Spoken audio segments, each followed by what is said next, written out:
You are welcome, bienvenue to you are welcome to this morning Shabbat, and I want you to quickly understand one particular issue here, that today is the beginning of the month of the end of the month, the beginning of the month of Elul. So that is why we have different Haftorah. That's why we didn't read the Haftorah of Yeshayahu. The Haftorah of Isaiah. That's how we read the 1 Samuel chapter 20 verse 18 to 42, because the month of Elul is the month in which we have all our holidays, the high holidays. You know, in this month we have Yom Teruah, which is called aka Rosh Hashanah. We have Yom Teruah, we have Yom Kippurim, we have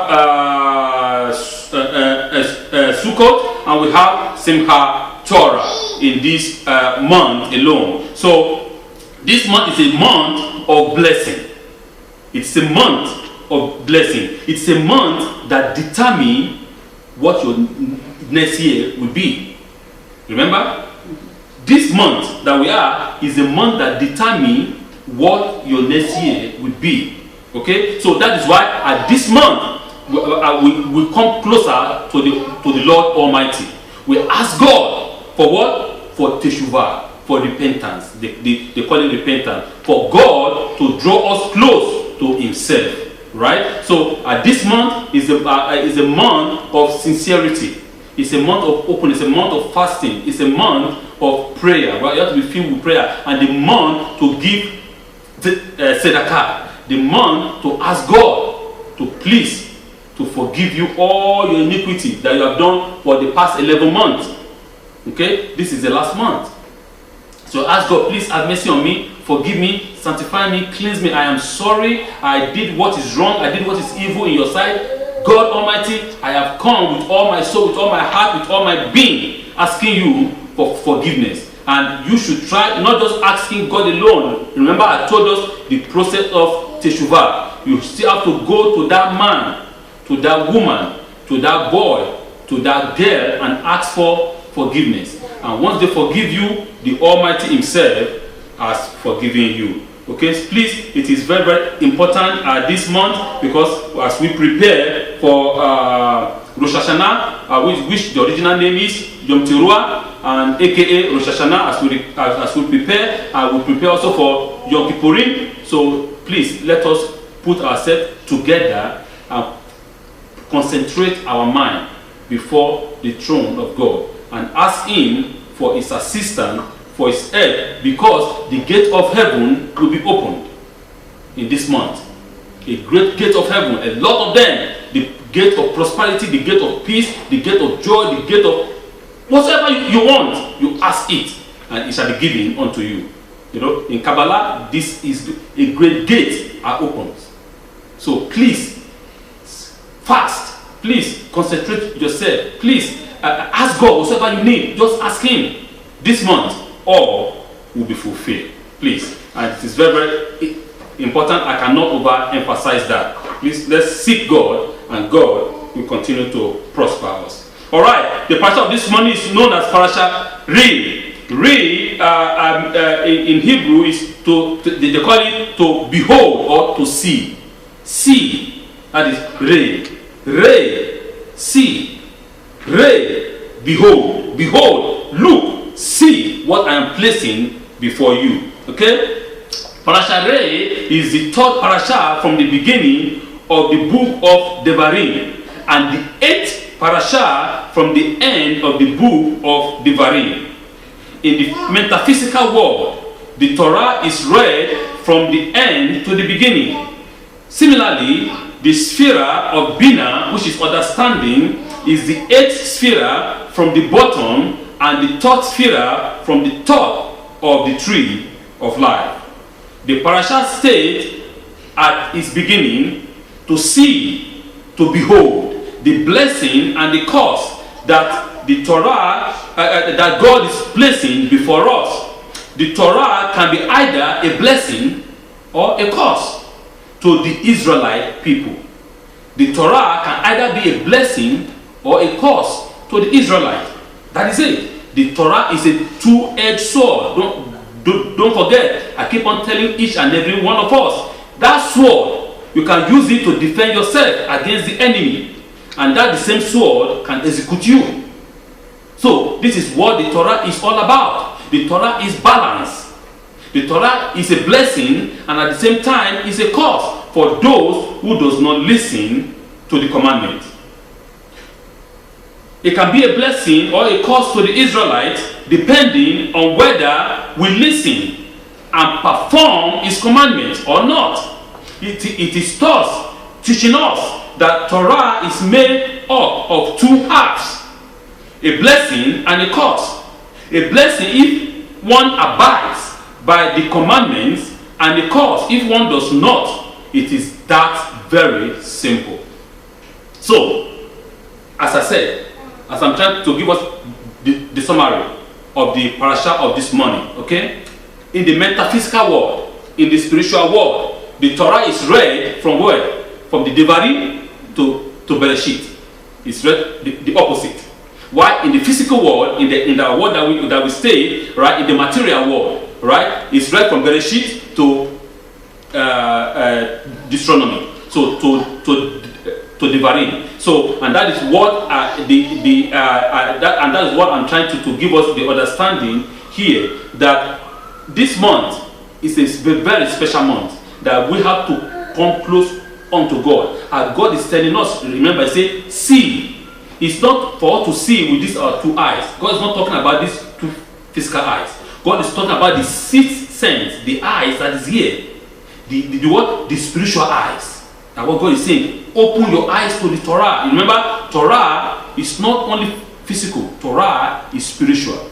Okay? Because the Lord, the Almighty that gave us the Torah is a spiritual being.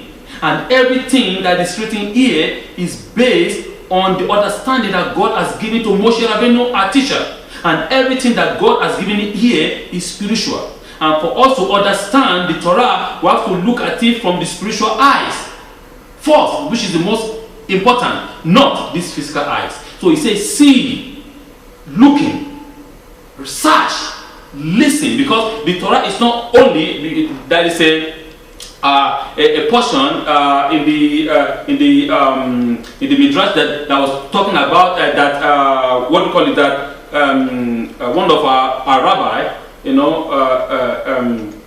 wrote, saying that we as an Israelite, right, we as the Hebrew people, has to study the Torah very, very well.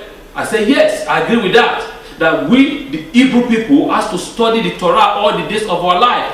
But it is not only to study the Torah all the days of our life, but to actually act, to actually do what is written in the Torah. Because you might read and become a professor, and you can, even though you can remember everything off head, but if you do not perform what you read, to you it's nothing. To you, you gain nothing. To you, you have nothing. So therefore, it is not only those that read it, but those that perform it. That is the most important. So for us to be prosper in the land, for us to possess the land, for us to live securely and to live peacefully in the land, we have to perform the commandments, the ordinance, and all the things that God has commanded us to do. But if we want to shorten our days, if we want problem, if we want death, then we don't do it. Then you face the consequence of your action. Remember, Torah is either blessing or a curse. It is that easy. It is very, very easy. You make your choice. So the title of this morning, Parasha, I title it, The Choice is Yours. The choice is yours. The choice is mine. So that is why God has not made us as a what? As a zombie. Remember, I keep on saying it. Man is not a zombie. Man is a being. You have the right to choose. But when you choose, God is saying, choose wisely. I advise you to choose life, for I have presented before you today life and death. But I advise you, my people, I advise you, my children, I advise you, my creature, to choose life, for life is good. the main theme of the previous two parashot, remember, two weeks ago we learned about Vaheshana, and last week we studied about Ekev, right? Which is hearing and listening. Okay? So the theme of this parasha is seeing. 2 weeks ago is about to hear. Last week is about to listen. Because you can hear but you are not listening. That's two different between hearing and listening. Hearing, you just go here, it passes. Here it goes out. You are hearing but you are not listening. Listening is actually doing what you hear, obeying what you hear. Okay, you can be hearing but you are not listening. Listening, hearing, and seeing. You see, that is what God. You see, it's a three parashot after one another. You see, you hear, you listen, and you see. See, when you hear and when you listen and do exactly what God has commanded, you are going to see the reward. You are going to see the blessing. You are going to see the advance. I don't know. I have a short of word this morning to even qualify the divine blessing that God will give unto you, unto His children that do what, that see, that do what, that hear, that listen. You see, but you might hear and you're not listening, so you are going to face the consequence of your action. Okay.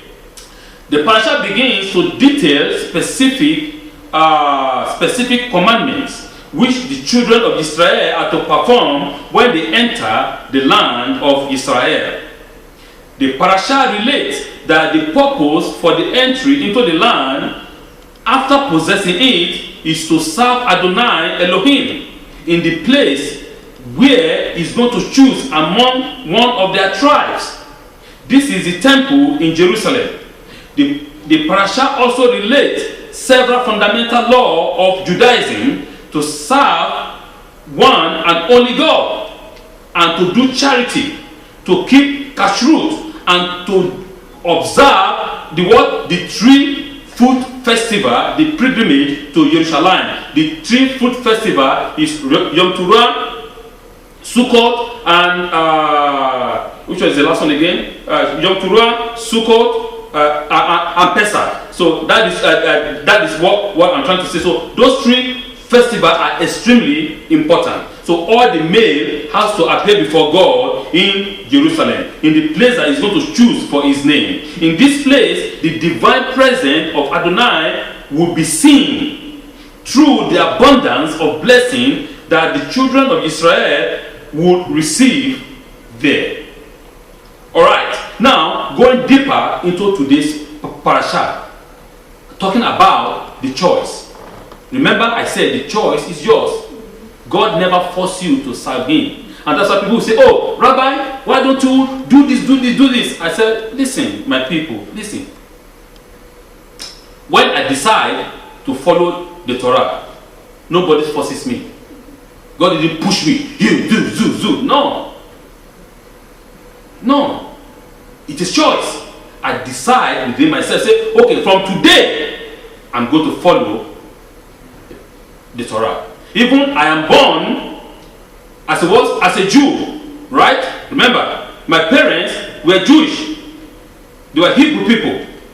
I was raised in the Torah, but I do what?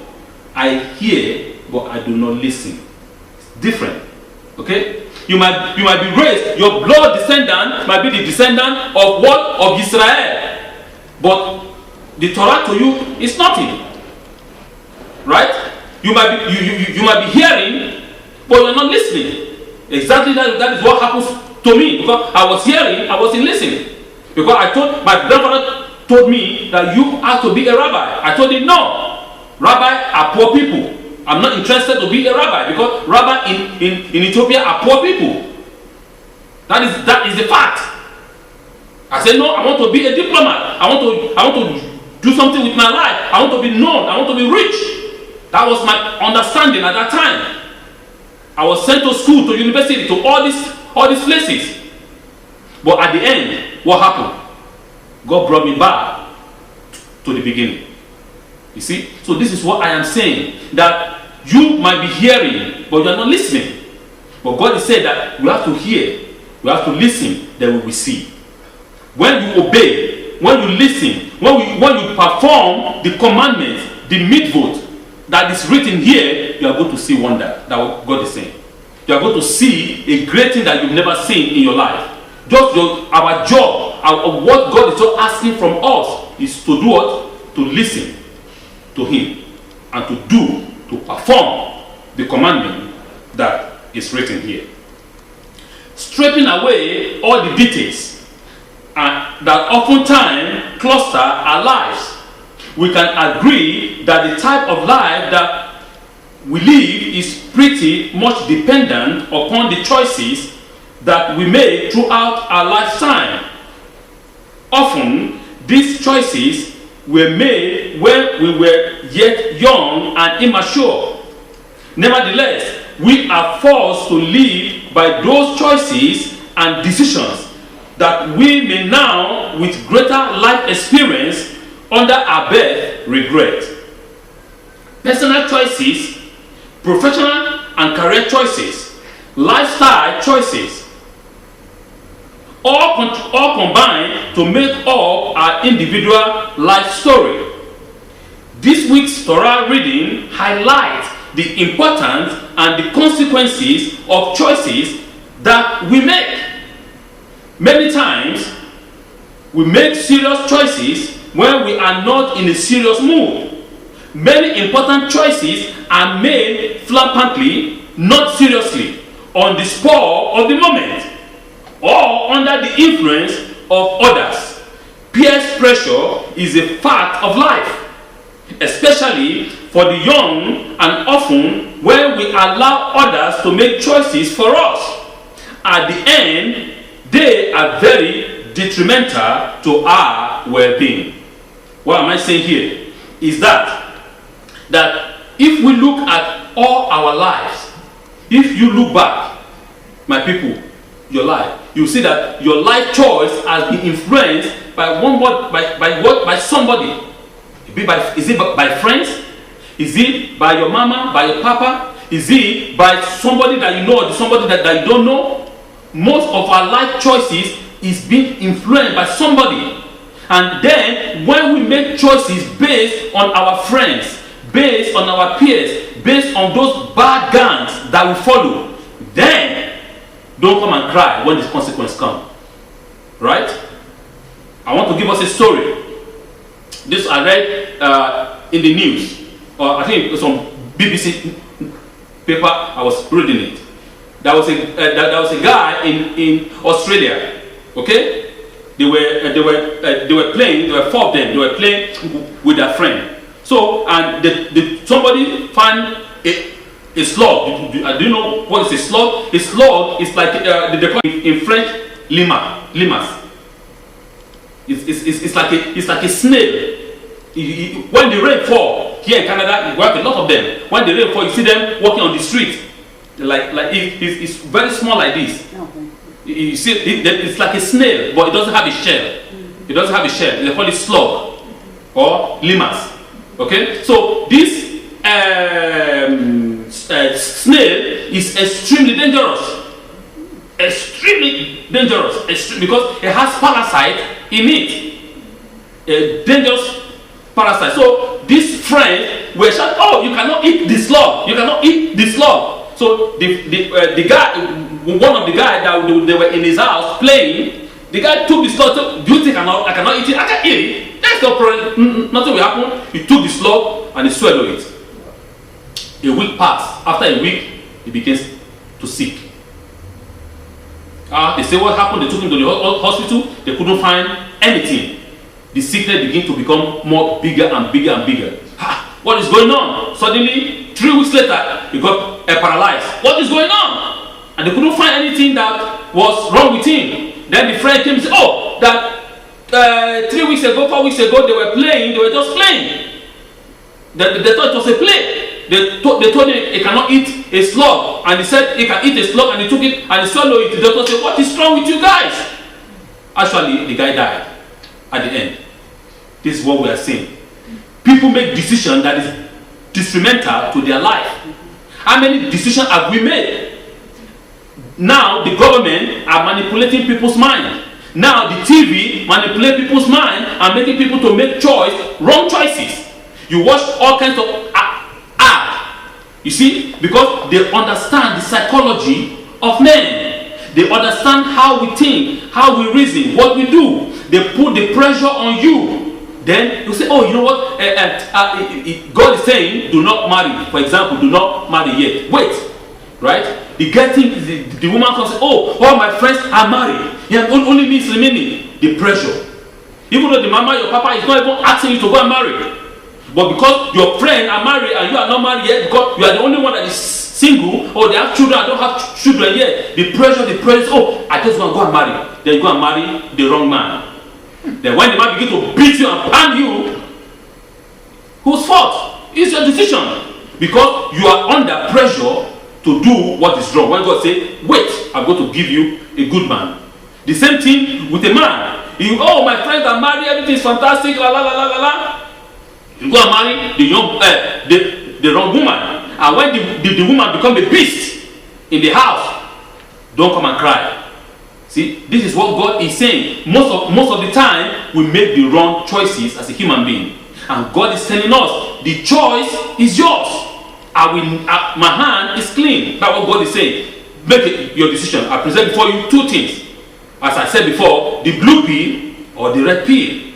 Choose. But don't come and cry when the consequence comes. Because it is your decision.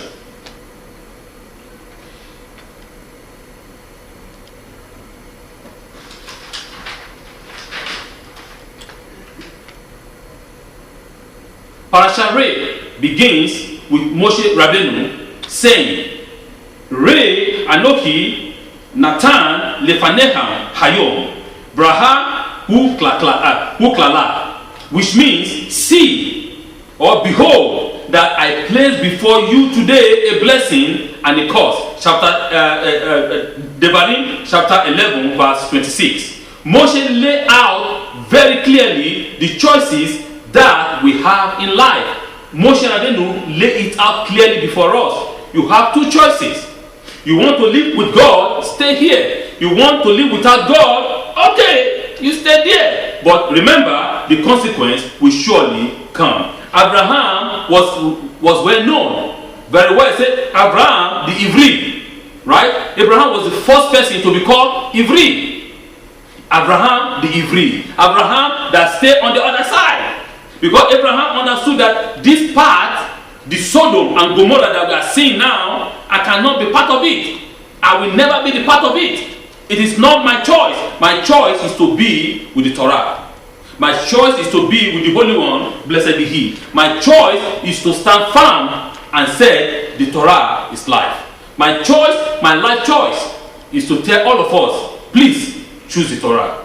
Let's follow the Torah, for Torah is life. As Yehoshua said, even though if it is only me and my house, Elohim will be served. If it is only me and my house, the Lord, God, I will serve. No any other gods. So God is telling us, behold and see, do not go to that place. Do not worship any other God that you do not know, because it is not given unto you.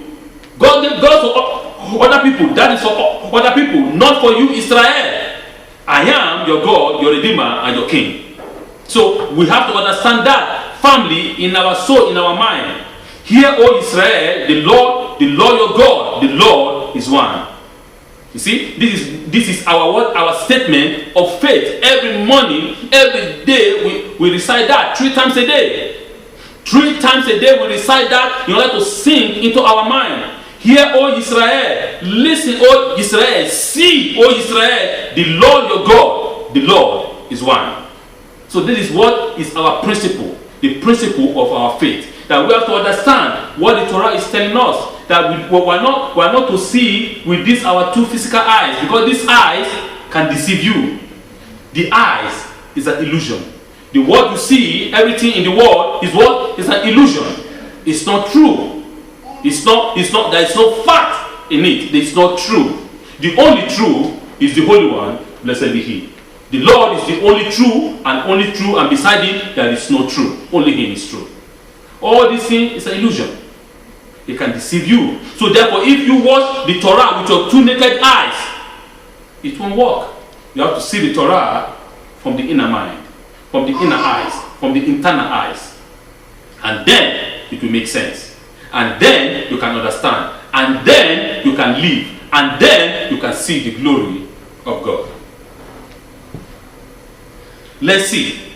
The earth was null. That was using the book of Bereshit. Bereshit chapter 1 verse 2 said, the earth was null, which means to who in Hebrew, and void. The thing about to who is that you don't have to create it. It is there from the beginning. Alright? It is there in creation, just waiting for an opportunity that it can so that it can come into existence. Right? History, okay, good. It is there in creation, just waiting for every opportunity it can find to enter history and wreak havoc. That is in the book of Shabbos, it's 8a. But to understand to who and its primordial purpose is to be clear about the purpose of life, and that what Rosh Hashanah and this week Parashah is telling us, or Yom Teruah. This is why the Ramha describes it. This is how the Ramha, I repeat, describes it. God's purpose in creation was to bestow of His goodness to another. Since God desired to bestow good, a partial good will not be sufficient. The good that He bestowed will have to be ultimate good that His handwork could accept. God alone, however, is the only true good, and therefore His beneficent desire will not be satisfied unless it could bestow that very good, namely the true perfect good that exists in His intrinsic nature. His wisdom therefore decree that the nature of His true benefaction is giving created things the opportunity to attach themselves to Him to the greatest degree possible. This is written in the book of Derek Hashem, chapter 1, 2, 1 to 3, 2. So this is what I'm trying to let us understand here, is that in the book of Ramha, it says that there that God is the ultimate good.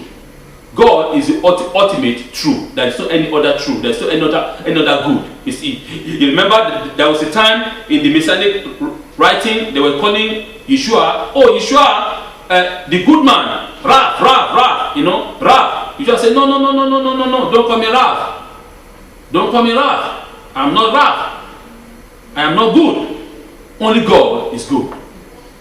You cannot know, because the day a man take the glory of God, the day that man died, the day he becomes a son. God will never share His glory with a human being. Never. It will never happen. It will never be. All glory, honor, majesty, everything belongs to God, not to a man. So Yeshua said, no, I am not Rav, because those rabbis at that time, they enjoyed calling them Rav, which means, a good man, a holy man. No, I'm not holy. I am a human being like you. I have blood and flesh running in me. Don't call me that. Only God is good. Only God is good. God is the only one that is good, not man. So this is what I'm saying, that God wants to bestow His goodness upon us. God wants to flow that the light, the anointing of goodness, of blessing, of prosperity, of peace, of everything that you need in your life. God wants to bestow upon you. But how can God bestow this upon you? You have to decide. It's your choice. Okay? You either say, okay, God, I don't want to follow the Torah. The Torah is nonsense. I don't care. I have my own way. But when the consequence comes, don't shout. Don't start running and crying like a baby. Right? And for those that listen and obey the Torah, they reap the reward. Remember, I want to make very, very clear here, just to quickly say here. He said, in in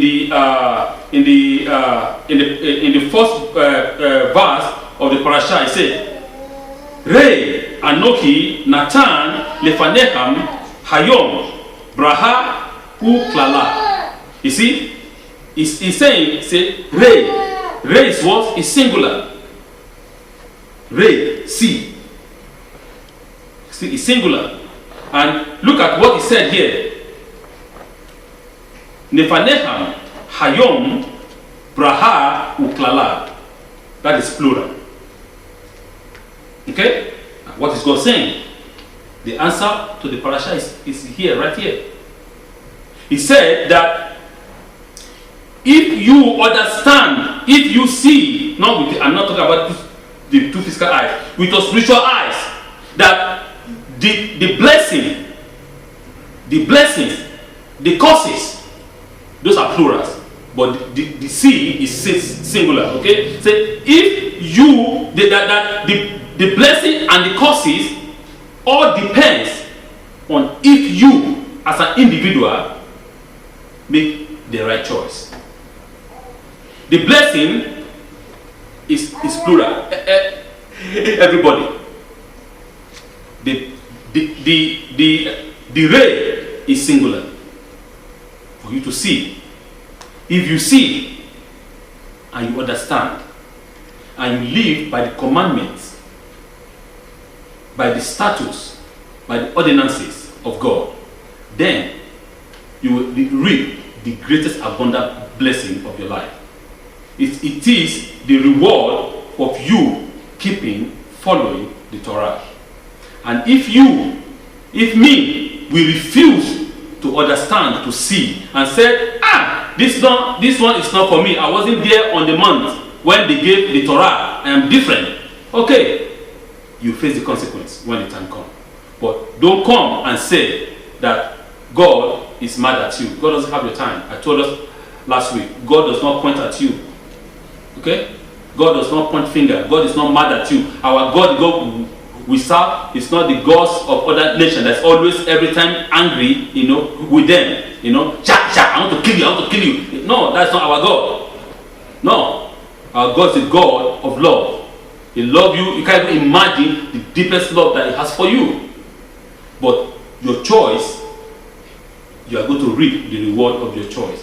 That's why I just said, giving the example of the guy that went to go and eat a slug. The guy might say, I made a mistake, Lord, God forgive me. You see, though that he's dying, God forgive me for everything I did wrong, God forgive me. God will forgive you. But the consequence is already there. Right? The consequence is there. He's sick, he's paralyzed, and eventually he died. For the consequence of his what? Of his foolishness. He wanted to show off before his friend, taking a slug. And slug has a parasite, deadly parasite to human being. That is a problem. You have to be those slugs that you see on the road are extremely dangerous, very, very deadly. So people have to understand this. If you want to make, what choice did you make? Your choice is it from the TV? The TV give you all your choice all the days of your life, or your friends decide for you, or your family decide for you for the rest of your life. You decide. Make a choice, and the choice will be yours. All right. To just quickly to finish this, to round up that. Just a minute. Okay. The Torah in this week reading presents us with the most basic choice that we can make. The stark choice between eternal life and death itself. At first glance, this choice is a relatively simple one to make. The life instinct within us as human beings is always present. However, we are witness to the fact that many times human beings make choices that are anti-life. There are many distractions that exist in this world. Many illusory ideas and false prophets are somehow combined to dissuade us from choosing life. The Torah therefore encourages us and even warns us to choose life. In effect, there are no small choices. for they all have consequences and later effects that are unknown to us when we make the choice. Seeing this decision that way may grant us life, it will enable us to choose wisely and carefully, and to allow our good instincts and fundamental human intelligence to control our emotions and desires and help us make the correct life choices. Please, it is very, very important. The Torah of today is trying to open our spiritual eyes that we should make choice that is pro-life, not anti-life. Because in most of the case, we see human beings make choice that is anti-life. I don't know. Why are we like that? You see, why are we swift to commit a murder? Why are we swift to go to war? Swift means that we run fast. We run fast to commit murder. We run fast to, this country is not good. Go and bomb them, destroy them. But how many innocent people will die? How many innocent children who have no sin have perished since 2011?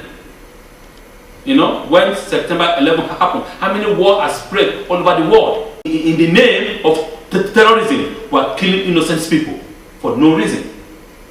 God is saying, choose life. Choose life that you may live, that your children after you may live. It is not only you.